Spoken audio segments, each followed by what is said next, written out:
நாளை காலையில வண்டி கிடைச்சிரும். வண்டியை ஓட்டிகிட்டே இருந்ததுனால கவனிக்க முடியாம போயிடுச்சு. இப்போ எல்லா வேலையும் ஒன்னா சேர்ந்து வந்துடுச்சு. என்ஜினியருக்கு வேலை பார்க்கணும், கிளச் பிளேட்ஸை மாற்றணும், ஃபில்டரை மாற்றணும், எல்லாம் சேர்ந்து 20,000 ரூபாய்க்கு மேலே வந்துடும் போல இருக்கு.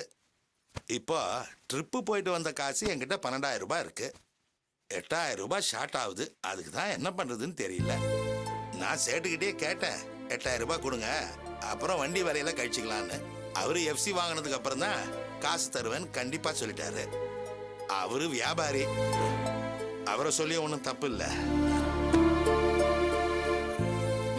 இந்தாங்க, அவசரத்துக்கு இந்த செயினை வச்சு உங்களுக்கு எவ்வளவு பணம் வேணுமோ வாங்கிக்கோங்க. வேண்டாம் இந்திரா, உன் கழுத்துல இது ஒண்ணுதான் கிடக்குது, இதையும் கொடுத்துட்டு. பரவாயில்ல, வாங்கிக்கோங்க. வண்டி எஃப்சி வேலை முடிஞ்சா தானே அடுத்த வேலை என்னன்னு பார்க்க முடியும். என்ன இப்ப அப்புறம் மீட்டுட்டா போகுது. இந்த செயின் அடிக்கடி சேட்டு கடைக்கு போறது வருதுமா தானே இருக்கு.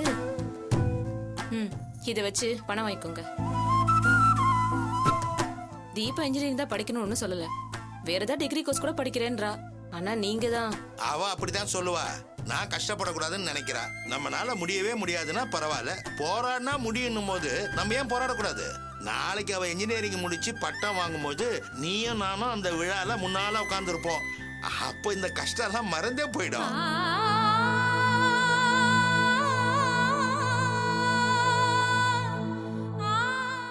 இவ்வளவு கஷ்டத்துலயும் அவளை படிக்க வைக்கணும்னு நினைக்கிறீங்க. இதுக்கு நடுவுல அவசரப்பட்டு அவளுக்கு வண்டி வேற வாங்கி கொடுக்கணும்னு அவசியமா? நீங்க டிராவல்ஸ் வண்டியை வித்துட்டீங்கன்னா உங்க டிரைவர் உத்தியோகத்துல அவ வண்டிக்கும் டியூ கட்ட முடியுமா?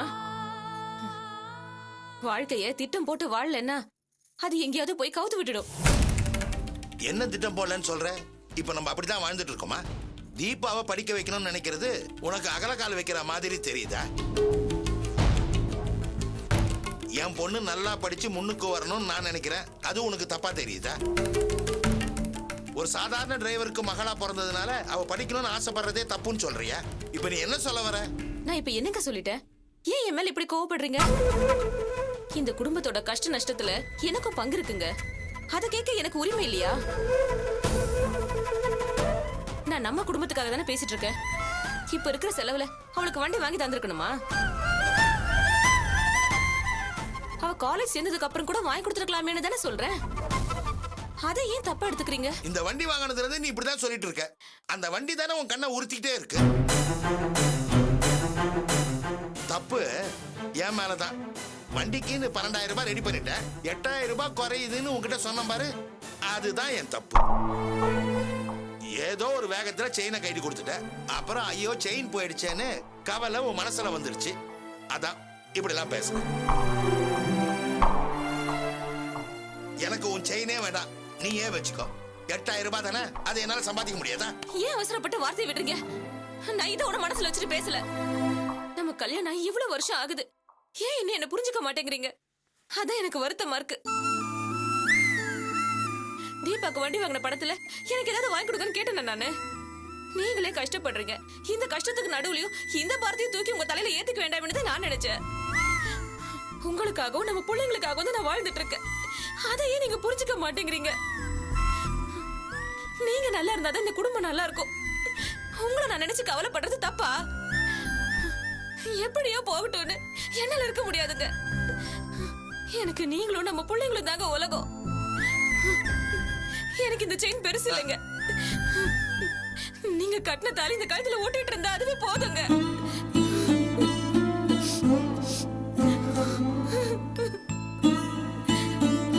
சரி, பிள்ளைங்களா இருக்காங்க, இந்த நேரத்துல அழுது கண்ணை கசக்கிட்டு இருக்காத. வாழ்க்கைனா கடைசி வரைக்கும் போராட்டம் தான். கடல் அலை மாதிரி ஒரு பிரச்சனை போனா இன்னொரு பிரச்சனை வந்துகிட்டே இருக்கும். அதுக்கு நடுவுல தான் நமக்கு தேவையானதை வாங்கிக்கணும். முடியலன்னா வித்துட வேண்டியதுதான். புரிஞ்சுக்கா?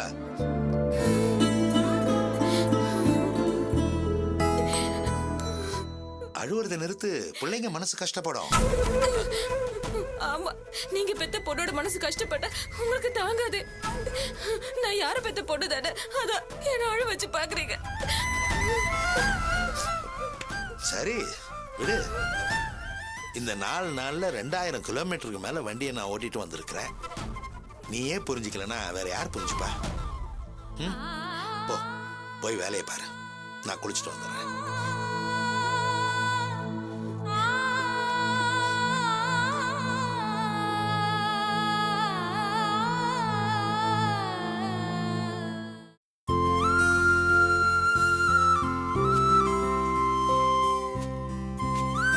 இந்தாங்க.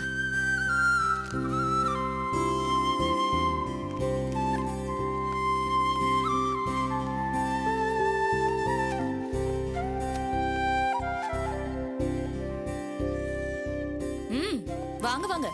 ஸ்டாக் அனுப்ப சொல்லி 2 நாள் ஆச்சு, என்ன மெதுவா வரீங்க? தொடர்ந்து ஒழுங்கா அனுப்புவீங்களா இல்ல வேற ஆளை மாத்தவா? ஏதோ 3 வருஷமா நீங்களே அனுப்பிச்சிட்டு இருக்கீங்களேன்னு பாக்குறேன்.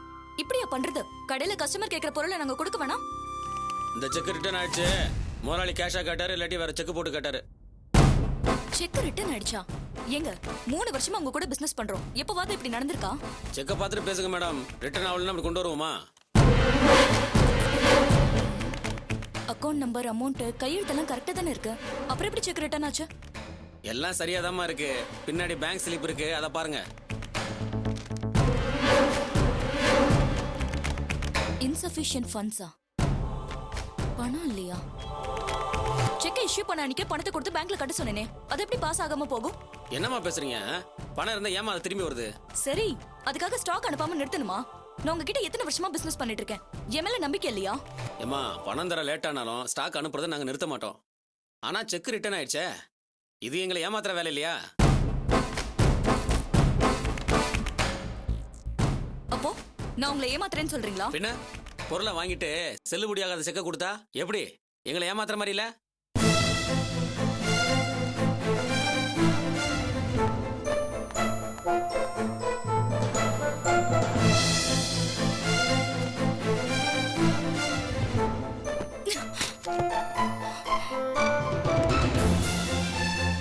என்ன சுதா, என்னது? பார்த்தா தெரியல, நான் கையெழுத்து போட்டு கொடுத்த செக் ரிட்டர்ன் ஆயிடுச்சு. ஆமா, ரிட்டர்ன் ஆயிருக்கு. எப்படி ஆச்சு? அத என்கிட்ட கேட்டா உங்க தம்பி கிட்ட தான் போய் கேட்கணும். நீங்க தானே அவங்க கிட்ட அன்னைக்கு 15,000 ரூபாய் பணத்தை கொடுத்து பேங்க்ல போய் கட்ட சொன்னீங்க. அன்னைக்கு நைட்டே தமிழரசு கேட்டேன் சுதா, கட்டிட்டேன், பாஸ் ஆயிடுன்னு சொன்னானே. என்னத்த கட்டணா? பணம் கட்டினா எப்படிங்க செக் ரிட்டர்ன் ஆகும்? 6 மாசம் முன்னாடி கூட இப்படிதான் நடந்துச்சு. நான் அப்பவே படிச்சு சொன்னேன், உங்க தம்பிக்கை பண விஷயத்துல சுத்தம் இல்ல, அவன் கூட டீல் பண்ண வேண்டான்னு. நீங்க கேட்டீங்களா? அவனை பத்தி சொன்னா உங்க வீட்ல எல்லாருக்கும் பொத்துக்கிட்டு வருது. திரும்ப திரும்ப அவனால தான் எல்லா பிரச்சனையும் நடக்குது. போலீஸ் ஸ்டேஷன்ல கொண்டு போய் வச்சானே, அப்பவாது அவனை பத்தி தெரிஞ்சுக்க வேண்டாம்? இந்த பம்பே வேண்டாம் தான் நம்ம தனியா போலான்னு சொல்லிக்கிட்டு இருக்கேன். நீங்க தான் இன்னும் அந்த குடும்பத்தை கட்டி அழுதுட்டு இருக்கீங்க. போலீஸ் ஸ்டேஷன்ல அன்னைக்கு உங்களை உட்கார வச்சாங்களே, உங்க அம்மா ஒரு வார்த்தை உங்க தம்பி என்னன்னு கேட்டாங்களா? இதெல்லாம் கேட்க போய் நான் தான் பொல்லாதவளாயிட்டேன். என்னமோ நான் தான் உங்க வீட்ல கலகம் பண்றேன்னு உங்க அம்மாவும் மத்தவங்களும் நினைச்சிட்டு இருக்காங்க. சுதா, கஸ்டமர் எல்லாம் பாக்குறாங்க சுதா, சத்தம் போடாத. பாக்கட்டுமே, அதான் போலீஸ் ஸ்டேஷன்ல நம்ம மானம் போயிடுச்சே, இனிமே போக என்ன இருக்கு? அவன் ஆபீஸ் டென்ஷன்ல ஏதாவது மறந்துருப்பான் சுதா, நான் கேக்குறேன் அவங்கிட்ட. இதுக்கு மேலேயே ஏதாவது சொல்லி உங்க தம்பியை நீங்க காப்பாத்தணும்னு நினைக்காதீங்க. இப்ப நீங்க கேட்டா என்ன சொல்ல போறான்? ஏதாவது சொல்லி சமாளிப்பான். நீங்களும் சரி சரி தலையாட்டிட்டு சும்மா தானே இருக்க போறீங்க. இது பாருங்க, முதல்ல உங்க தம்பி பேங்க்ல இருக்கிற நம்ம அக்கௌண்ட்டை க்ளோஸ் பண்ணிட்டு நம்ம கடைக்கு பக்கத்துல ஏதாவது ஒரு பேங்க்ல அக்கௌண்ட் ஓபன் பண்ணணும். அதான் நமக்கு நல்லது. சுதா, தம்பி பேங்க்ல அக்கௌண்ட் இருந்துச்சுன்னா பணம் போடுறதுக்கு எடுக்கிறதுக்கு வசதியா இருக்குன்னு சொல்லி தான் அங்க அக்கௌண்ட் ஓபன் பண்ணோம். நீங்க அப்படி நினைச்சீங்க, ஆனா அவனால பிரச்சனையை தவிர வேற எந்த நன்மையும் இல்லையே. முதல்ல உங்க தம்பி சம்பந்தப்பட்ட எல்லாத்தையும் நம்ம தவிர்க்கணும், இல்ல நம்ம தொழிலுக்கே ஆபத்து. அவங்க கிட்ட செக்க வாங்கிக்கிறோம்னு சொல்லிட்டு கேஷை கொடுத்து ரெசிப்ட் வாங்கிக்க. நான் தமிழ்கிட்ட கேக்குறேன். அப்ப உங்க தம்பி கிட்ட கொடுத்த பணத்துக்கு கணக்கு வருமா வராதா? அதெல்லாம் வந்துரு சுதா, நான் வாங்கி தரேன். செக்க வாங்கிக்கிட்டு பணத்தை கொடுத்துட்டோம்னு உங்க தம்பிக்கு தெரிஞ்சா இந்த பிரச்சனை முடிஞ்சிருச்சுன்னு அப்படியே விட்டுடுவான். செக்க மறுபடியும் பேங்க்ல போட சொல்லிருக்கோம், அது நாளைக்கு நம்ம அக்கௌண்ட்டுக்கு வரும்னு சொல்லுங்க. அப்ப பணத்தை கட்டுறானா இல்லையான்னு பாக்கலாம். சரி சுதா, நான் சொல்லிடுறேன், நீ போய் வேலையை பாரு. என்னத்த வேலை பாக்குறதுங்க? யாரோ 2 கூலிக்காரங்க முன்னாடி என் மானமே போச்சு. எங்க செக் ரிட்டர்ன் ஆகாதுன்னு சொன்னதுக்கு என்னமோ நான் எழுத படிக்க தெரியாத மாதிரி பேங்க் ஸ்லிப்பை பாருங்கன்னு என்கிட்டயே சொல்றான். இங்க நான் பட்ட அவமானம் எல்லாம் போதும். வீட்டுல இருந்தாதான் நிம்மதி இல்லைன்னு இங்க வந்தா இங்கேயும் கை நீட்டி சம்பளம் வாங்குறவங்க முன்னாடி அசிங்கப்பட வேண்டியதா போயிடுச்சு. அவங்க கிட்ட நீங்களே பேசி பணத்தை கொடுங்க, நான் எங்கேயாவது போய் தொலைறேன். சுதா, சுதா அவசரப்படா சுதா. சுதா சொன்னா கேளு சுதா. சுதா, சுதா, சுதா சொன்னா கேளு சுதா. சுதா, இப்போ என்ன நடந்துச்சு? சுதா, தள்ளுங்க. சுதா ப்ளீஸ். சுதா, சுதா, சுதா சொன்னா கேளு சுதா. எங்க போற சுதா? ஏன் சுதா? சுதா, சுதா.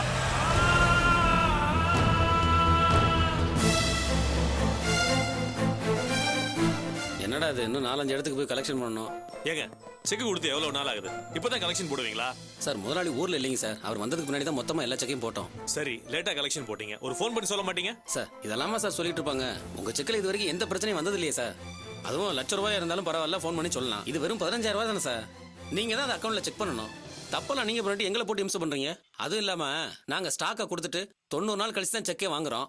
அதுவே இப்படி பவுன்ஸ் ஆனா எல்லா தப்பையும் நீங்களே பண்ணுங்க. கடைசியில் எங்களை குறை சொல்லுங்க ஹலோ, சார். என்ன ஓவரா பேசுறீங்க? நான் உங்க ஓனர்ட்ட கம்ப்ளைண்ட் பண்ணிடுவேன். ஓனர்ட்ட தானே தாராளமா போய் சொல்லுங்க சார். இது என்ன பொல்லாத வேலை? இது இல்லாட்டி எங்களுக்கு 1000 வேலை. ஹலோ, ரொம்ப திமிரா சார், பேசுறீங்க. எடுத்துங்க சார். ஏதோ உங்க பொண்டாட்டி மேல உள்ள கோவத்தெல்லாம் எங்க மேல வந்து காட்டுறீங்க. அதுக்கெல்லாம் நாங்க ஆள் இல்ல. ஒழுங்கா செக்குக்குள்ள பணத்தை செட்டில் பண்ண பாருங்க. ஏய் வாடா.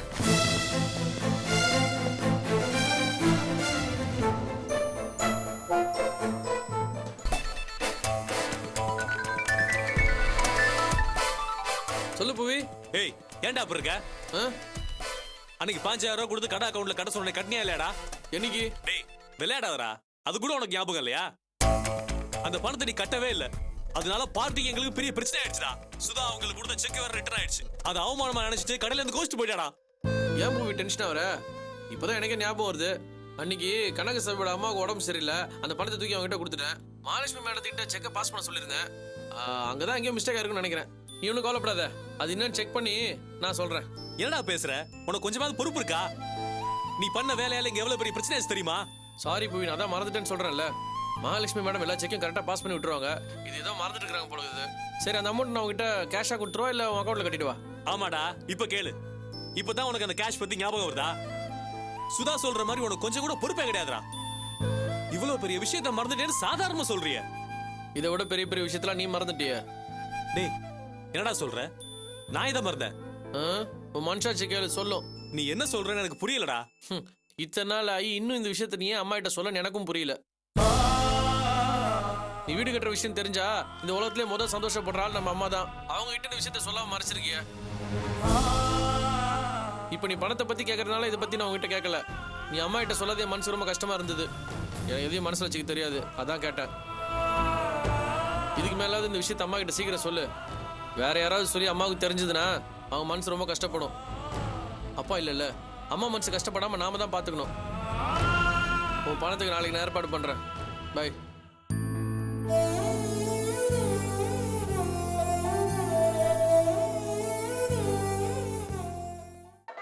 ஓம் தத் புருஷாய வித்மஹே வக்ரதுண்டாய தீமஹி தன்னோ தந்தி பிரசோதயாத்.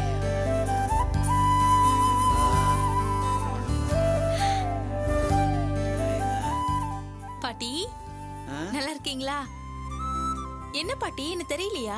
தெரியலையேம்மா. என்ன பாட்டி இது? நான் உங்க வீட்டுக்கு வந்தனே, நான் வந்துதான் உங்க பேத்தியை சிரிக்க வச்சேன்னு சொன்னீங்க. அதுக்குள்ள மறந்துட்டீங்களா? அடடே, நீயா? மறந்தே போச்சுமா. வயசாகி போச்சுல்ல, அதான் மறதி வந்துருச்சு. ஆமா, நீ நல்லா இருக்கியாம்மா? உங்க ஆசீர்வாதத்துல ரொம்ப நல்லா இருக்கேன் பாட்டி. வாங்க உட்காரலாம். இல்லம்மா, இன்னும் எனக்கு 3 சுத்து பாக்கி இருக்கு. நான் வரேன். நானும் கூட நடக்கிறேன். வா. ஏன் பாட்டி, ஆ? உங்க பேத்தி வரலையா? அவ வரலம்மா, நான் மட்டும்தான் வந்தேன். உங்க பேத்தி கல்யாணம் நின்னு போச்சுன்னு சொன்னீங்களே, அதுக்கப்புறம் மாப்பிள்ளை வீட்டுல இருந்து வந்தாங்களா? அவங்க வரவே வேண்டாம்னு தான் நான் கடவுளை கும்பிட்டுக்கிட்டு இருக்கேன். அந்த பாவி பண்ண அநியாயத்துக்கு ஜெயிலுக்கு போயிட்டான். அவன் ஜெயிலுக்கு போனது என் பேத்திக்கு நல்லதா போச்சு. இதுக்கு மேல அவங்க என்ன பண்றதா இருக்காங்க? அவ மேற்கொண்டு படிக்கணும்னு தான் ஆசைப்படுறா. அவ மாநகராட்சி பள்ளிக்கூடத்துல தான் படிச்சா. நிறைய மார்க் வாங்கியிருக்கிறா. இன்ஜினியரிங் படிக்கணும்னு அவளுக்கு ஆசை. ஆனா எங்க வீட்டுல அதுக்கு வசதி இல்லை. அப்படியே வசதி இருந்தாலும் அவங்க அப்பா அவளை படிக்க வைக்க மாட்டான். அவளை கட்டிக்க இருந்த பாவி ஜெயில இருந்து வர்றதுக்குள்ள அவளுக்கு ஒரு கல்யாணம் நடந்துடணும்னு ஆசைப்படுறேன். அதுதாம்மா அவளுக்கு பாதுகாப்பா இருக்கும். நீங்க ஆசைப்பட்டது ரொம்ப நியாயமான விஷயம் தான் பாட்டி. உங்க பேத்திக்கு எப்படிப்பட்ட மாப்பிள்ளை வேணும்னு ஆசைப்படுறீங்க? மாப்பிள்ளையா நல்ல மனசுள்ளவனா இருக்கணும். கடைசி வரைக்கும் அவளை கண்கலங்காம வச்சு காப்பாத்துறவனா இருக்கணும். அதைத்தாம்மா நான் எதிர்பார்க்கிறேன்.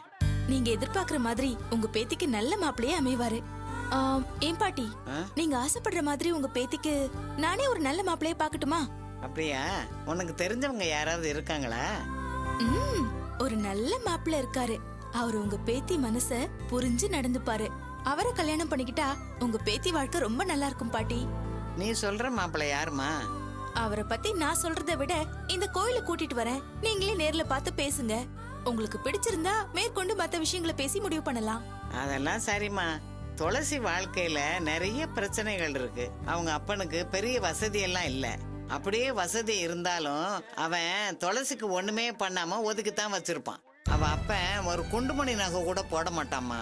அவளால கட்டின புடவையோட தான் வர முடியும். அவ அப்பன் அவளை வச்சு லாபம் பார்க்கணும்னு நினைச்சானே ஒழிய அவளை தான் பொண்ணா மனசால கூட நினைச்சதில்லை. அதனாலதான் அந்த வேலாயத்துக்கு கல்யாணம் பண்ணி கொடுத்து லாபம் பார்க்க பார்த்தான். கடைசி நேரத்துல கடவுளா பார்த்து அவளை காப்பாத்திட்டான்.